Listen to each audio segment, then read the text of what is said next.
My name is Emily Carter, and I was 24 years old on the day my life almost fell apart. It was supposed to be the happiest day of my life, my wedding day. I stood in my bedroom in California, staring at my beautiful white wedding dress. It took months to choose. It meant hope, love, and a new beginning. But my older sister Rachel hated seeing me happy. She always competed with me. If I achieved something, she felt insecure. Deep down, she was jealous of my relationship and my future. That morning, she walked into my room without asking. She stared at my dress. Her face turned cold. Before I could say anything, she suddenly grabbed the dress and ripped it apart. The sound of tearing fabric felt like my heart breaking. "You don't deserve this wedding," she snapped. "You think you're better than me?" I froze. My hands started shaking. Soon my parents rushed into the room.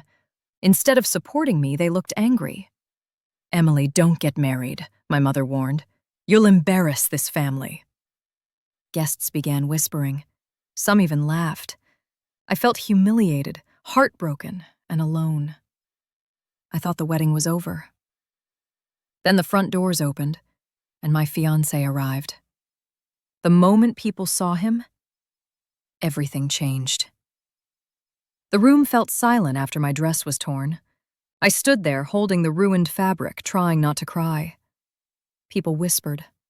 Some looked at me with pity. Others smiled like it was entertainment. I felt small, embarrassed, broken. Then the front doors opened. Everyone turned. My fiancé, Daniel Brooks, walked in. He was calm, confident, powerful. He wore a sharp black suit, and his presence instantly changed the atmosphere. The same people who laughed a moment ago suddenly stood up straight. Whispers spread across the room. "That's Daniel Brooks, the successful tech CEO. He owns multiple companies." My parents' faces went pale. They never expected him. Daniel walked directly toward me. He looked at my torn dress. His expression darkened. "Who did this to you?" he asked softly.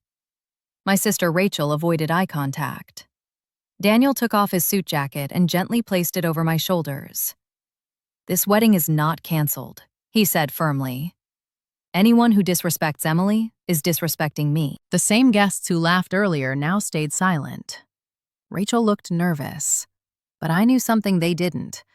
I had been silent for years, and soon I would reveal the truth. Daniel stood beside me, holding my hand. For the first time that day, I felt safe, but my heart was still full of pain. I looked at my sister, Rachel. She avoided my eyes, pretending nothing happened. I took a deep breath. "There's something everyone needs to know," I said. The room went quiet. "For years," I continued, "Rachel hasn't just been jealous. She has been hurting me in secret." People looked confused. I pulled out my phone. I have messages, emails, voice recordings. I showed proof that Rachel had spread false rumors about me, sabotaged my job opportunities, lied to our parents to make me look like a failure, tried to ruin my relationship with Daniel. Gasps filled the room. Rachel's face turned pale. "That's not true," she shouted. But Daniel stepped forward. "It is true," he said calmly. "I investigated everything. Emily didn't imagine it. She endured it." My parents looked shocked. They slowly realized they had believed the wrong daughter. Tears filled my eyes. "I stayed silent for years," I said. "But today, I choose to stand up for myself." Rachel trembled. She knew her lies were finally exposed, and the wedding was about to become the stage of my revenge. The room felt heavy with shock.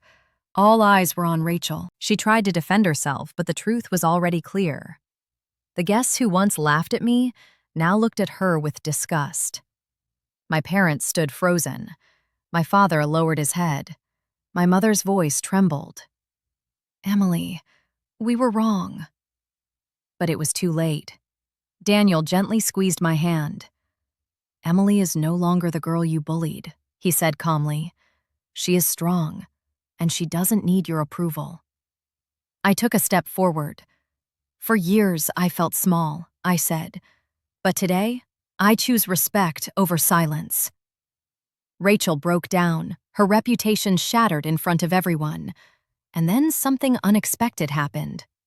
Instead of wearing the torn dress, I walked back into the hall wearing a simple, elegant backup gown.